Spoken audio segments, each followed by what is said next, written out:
By the way, it is. I remember when you came into the league, and I remember saying this. It's not that Michael Vick is a running quarterback. Outside of Allen Rossum, I think he's the fastest Falcon. Yeah, I was. Yeah, and so potentially with D'Angelo Hall in the mix too. So with Lamar, there's difference between he's a mobile quarterback and he may be the fastest player. Yeah. Do you see a little of yourself in Lamar? Yeah, I do. Lamar's acceleration is amazing. When he takes off, when he puts his foot in the ground, and when he wants to make a guy miss and turn it up, he's the best in the league. The best I've ever seen since myself. Yeah. In doing that. And that's a special talent to have, and it's something that he'll be able to do for a long, long time, man. It's amazing what he's going to be able to do, and just the circumstances, the tough situations he's going to put opposing defenses in moving forward. Let's talk about this.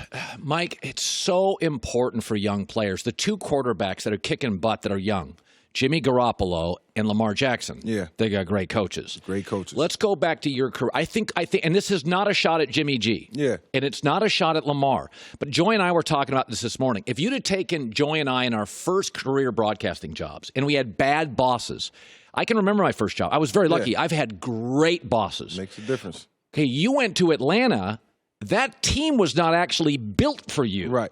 Go back and tell people. That's why you initially, it was kind of a pass-happy team. Yeah, it was pass-happy. It was West Coast. Once Dan Reeves got fired, who I thought Dan was great for my career early, he was very innovative, and he took advantage of my skill set, similar to what you see with Lamar. And then, 3 years later, I get Jim Moore and Greg Knapp, West Coast system.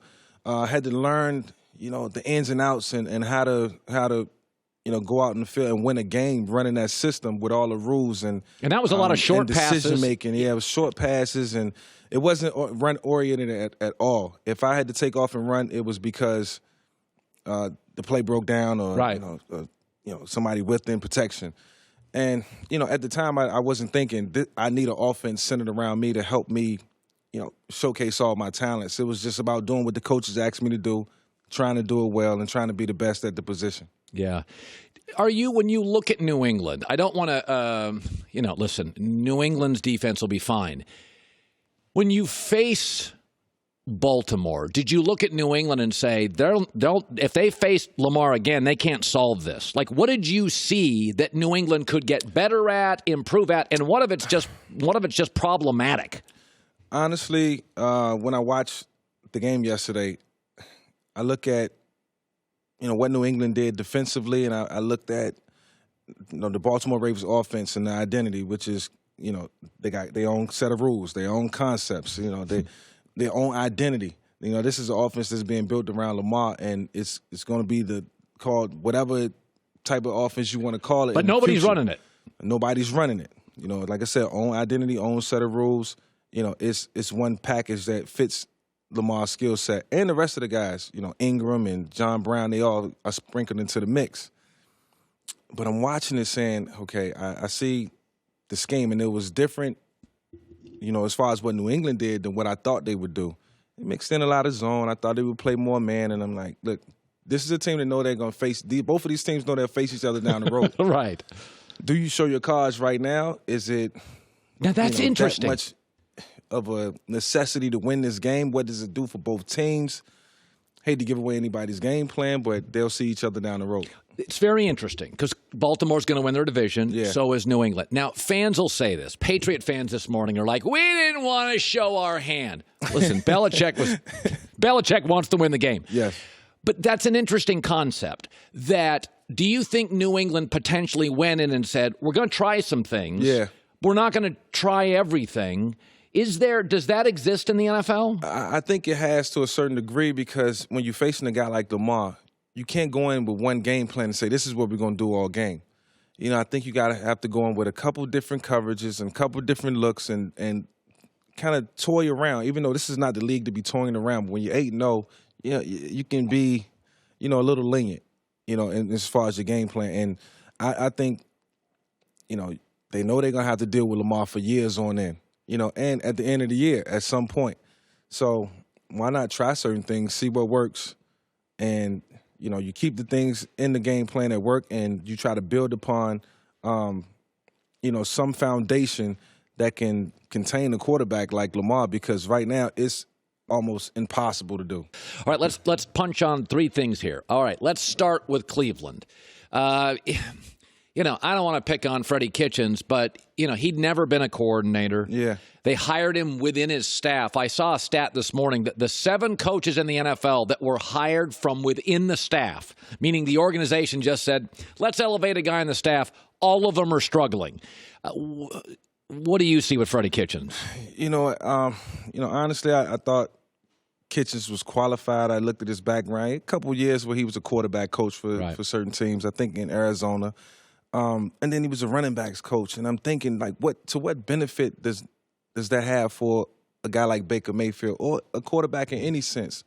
Where's the experience? I think you have to draw from your personal experience, not just from what you learn, when you're coaching running backs or, short tenure as a quarterback's coach. You have to be able to give a quarterback everything, and not because you played the position and you learn from experience. You have to give them a little more than what, the average coach can give. And I think Baker needs to be paired with a guy, and not taking any credit away from Kitchens. I'm only talking about the experience factor. He needs to be paired with a guy who has years and years of, quarterback experience, working with different quarterbacks, or, a guy who knows the quarterback position and played it and been through, the fire out there on the field. I think that's the best thing for him. And I thought, Greg Williams was a qualified guy because he's been around a bunch of experienced coaches. And even though he's a defensive guy, he could have helped out on the offensive side of the ball. He's been around the league for 25. Just based on, his experience and what he knows and the people he's been around. I thought they got it backwards, and I thought it would work, but it's just not good for Baker. Let's talk about the Green Bay Packers. Now, you do go into games, and clearly the Chargers' game plan was very successful early against Green Bay.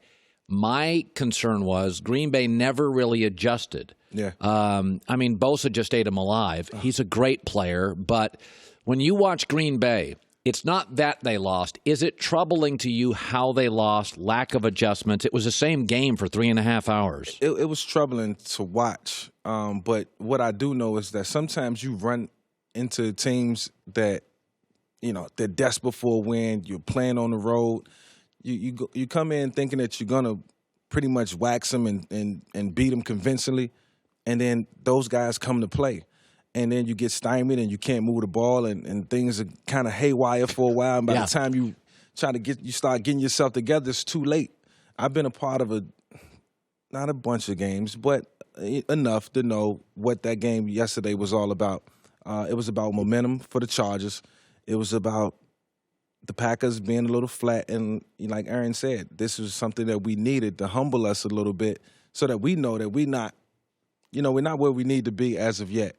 A game like that will make you be better in your next 5 or 6 games, hands down. You think so, really? Absolutely, yes. That game was, like he said, was very humbling. It was humbling for me to watch, because I just knew that Green Bay would win that game, and convincingly. I knew it would be tough, and I know how competitive the Chargers are. But 8 minutes the in, best team is going to win that on that day.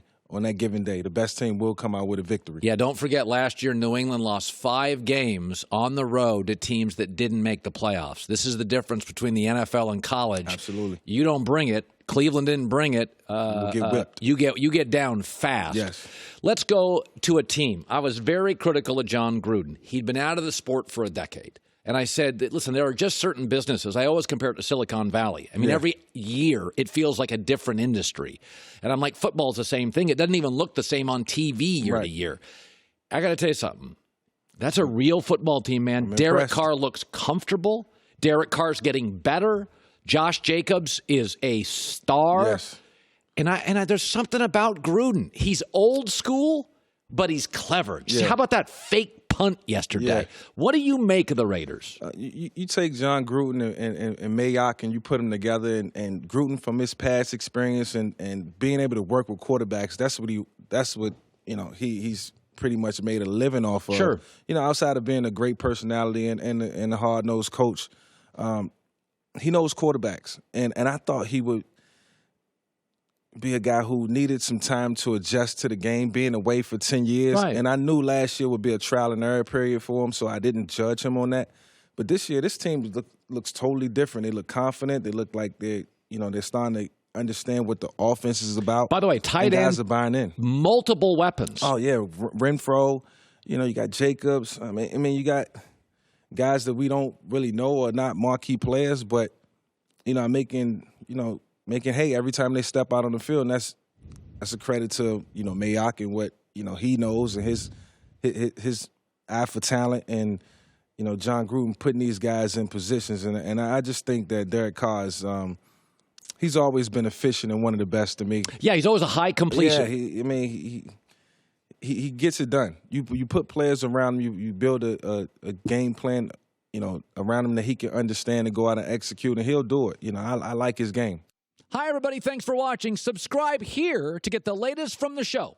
Also, be sure to check out more of the best clips from The Herd or go watch a few segments from other shows on FS1.